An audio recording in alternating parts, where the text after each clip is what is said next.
Welcome back to the channel. All right, Negasonic Teenage Warhead, the newest champion in MCoC, is here. She is, I just want to start off, you want the too long didn't read. She is very, very good. She is highly tailored, though, to what she wants to do, or what she's supposed to do. In this video, we will talk about how to play her. There are 3 very important tips, in my opinion, to getting the most out of her optimal play. I will show them all to you. We'll show you her utility. We will talk about her signature ability. And then I will place her with her initial placement on the tier list. You always want to check back in, though. We update that monthly. I've been doing it for like 4 years now. And I will let you know like how she's going to do. This is my initial prognostication. Oh, and we always talk about recoil friendliness. I just don't see her being recoil friendly. You're wanting to throw your specials. She does not have any immunities, much less to bleed nor poison. She doesn't heal. So I would not be running her if you are a big recoil player. If you're worried about Bullseye, run Sinister. All right, let's go ahead and jump into this. This is our first fight. We are doing the 7-star, but this is different than you're used to seeing out of the CCP map. This is other versus other 7-stars with a 260 health pool here, Winter Soldier. So just keep that in mind. That's why I have now moved to 7-star rank 2. I want to show you just basically what she does. And we're talking about the first 2 big takeaways on getting the best out of her, right? Okay, so first is everything she does is passive. That's big, right? You saw it there. Now watch this. I am going to go ahead and pause it. And because it's all passive, including her stun, Limber's not coming into play, you have enough time to land your mediums, which is what is going to get your initial incinerates up. You can only get to 5, though, with the mediums. So you're going to see me do medium, medium, and then I'm going to go into a combo. It's really, really nice. Watch this. So we're going to do medium, medium, then we're going to do another medium to get up to 3, and then we're going to do our lights, and then another combo. And the lights also pause your incinerate vulnerability, which comes off the first hit of the heavy. That'll be important later. And then they also pause your incinerate. So here we go. And then we're about to show you the second really important tip. And I got this from DLL's Spotlight with context. Here we're going into it. So we've thrown our SB2. And then you see where it says mash block now on the left side. I like that call out. You can see we've already got 2 of those dormant incinerates in the upper left-hand corner. They're like passive grayed out incinerates. I'm actually taking my right hand, going over, and I am mashing the left side of the block. I found that just doing it with my left thumb, I'm not personally quick enough. Maybe you will get it there. But that's something I did, and you'll see I consistently got pretty good numbers on this dormant incinerates. You can get all the way up to 16, which I did there. Without that, I think you get like a random number between 4 and 12 or something like that. So I personally like that. Now, what you're seeing right now is I do think her loop can feel a little tight. You really want to work in those heavies to get your incinerate vulnerability. You can see we had lost it, but even still, just basic play, 7-star rank 2, unawakened. We end up with a pretty good score. And here's the thing is, I'll show you the utility in a minute here.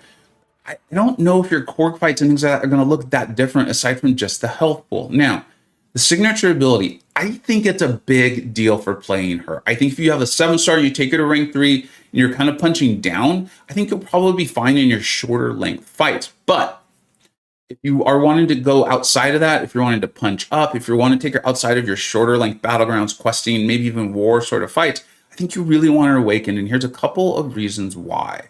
The first bullet point is as an attacker, her counter evade, and we'll go over that, inflicts 1.137 incinerates. This is a nice way to get more incinerates on, right? Because you can only get up to 5 with your mediums. And then it's your special 2 that's adding a lot. But if you can inflict more with your evade counter and it's rounded up, that's nice. It's a nice way to get her ramp going even more, especially for your slightly longer fights.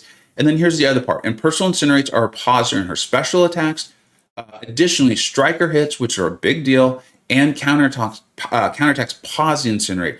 That's going to help you with your loop. It's going to help you get her ramped up and going. And I want to show this to you along with that really third important part. Also, number 2, and I do think she's going to be a slightly troublesome defender. I don't think this is a nothing defender. So the bullet point 2 is helpful too.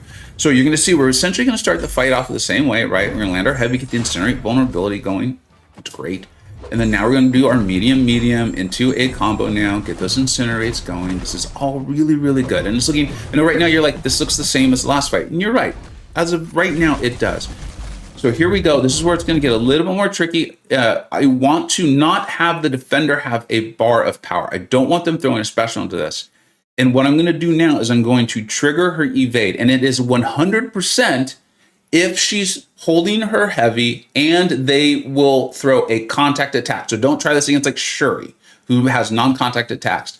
And what this is going to do here, let's go ahead and show it. What this will do is this will allow us to refresh our incendiary vulnerability, because we're going to go in one hit, go into the heavy, cancel that, go straight into the SB2. So we've now got additional incinerates from that counter attack. We've been able to refresh our incinerate vulnerability, and then we were able to go straight into our SB2, still land, I think it was like 15 of the incinerates there. And then now the striker hit is also pausing all of that for us. And you can see with that level of play, watch this. I know it doesn't seem like a ton, but I think the first fight was 45 seconds. This fight, same opponent, everything. The only difference was her awakened ability here.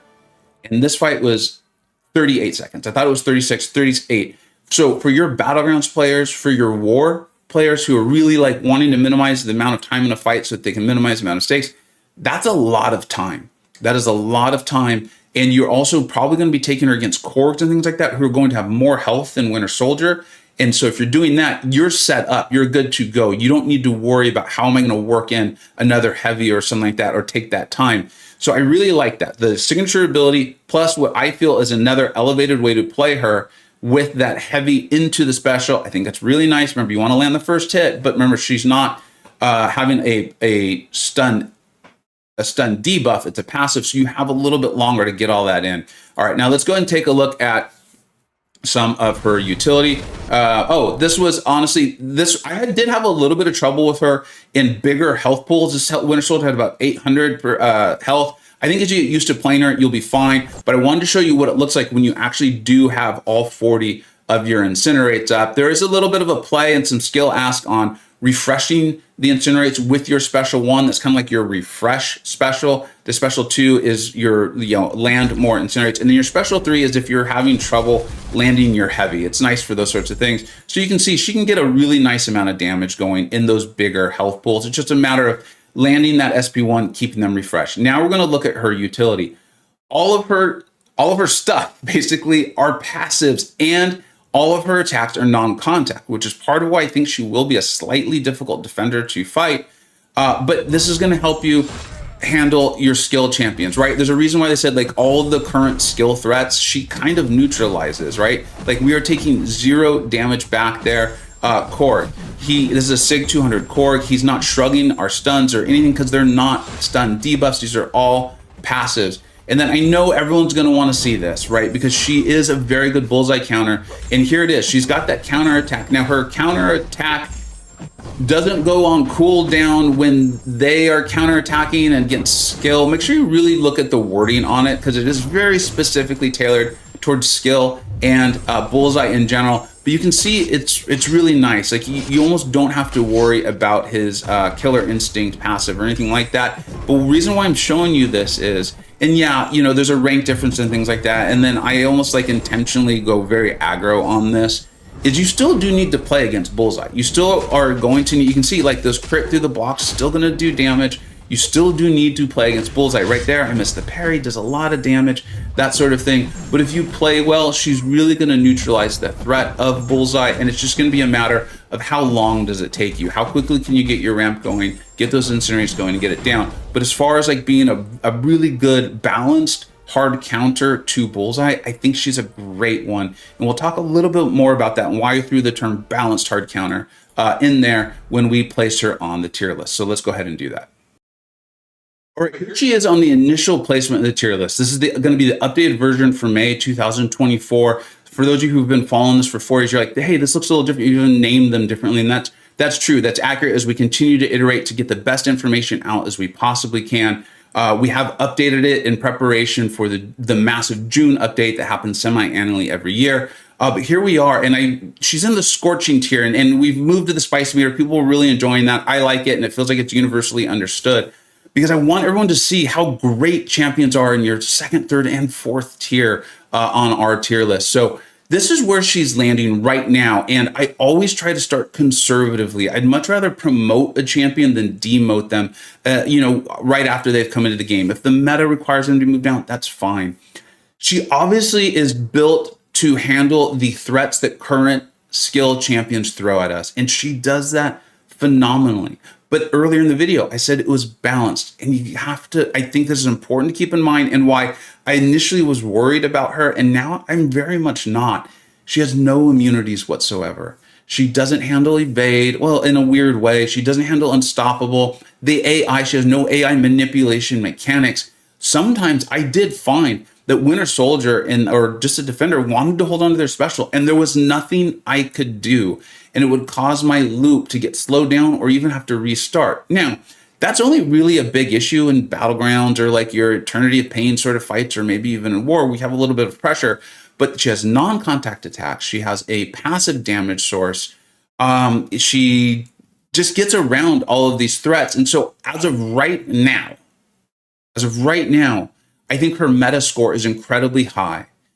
She's a champion that I will say, I don't know how she's going to age. And the reason is because a lot of what she does is important because of the way the game and nodes and defenders are now. She only has one damage source, and it's Incinerate. If they're immune to that, she's going to have problems. She does have a synergy that allows you to move that over to Rupture, but it's at a 60% potency, which makes sense to me that it wouldn't be the same. I think it's a way of kind of putting a cap on her. I could see her moving to the tier above all if her damage is fast enough. And right now, there's just no way for us to know until we see her in war and until we see her in Battlegrounds. And if people figure out a nice way and a smooth way to get her ramped and to then just keep her ramped, because then I could see her having a long form threat as well too. This feels good in Battlegrounds, and I'll talk more at length about her in the Battlegrounds rankings, which will be coming out in just a day or two. Right now, I see her as a dual threat. I think you're going to pull her and you're going to place her, and then your opponent's really going to have to think about whether they want to pull a skill champion. Stimula and myself and Jaeger had and Campo had a nice talk about this, actually literally this morning in Illuminati chat, and we were saying she can kind of shape drafts. What I countered with, though, is sure, you do that, and then let's say you instead, you're like, okay, cool, I'll do Sasquatch, and I'll do some Science Defenders, and then what are you going to do? She's just sitting there, and she's useless. But their point was, yeah, but she still shaped the draft. They're not wrong. I'm not wrong. I think it's going to be about how do you strategically want to place her, and then how fast is she going to be?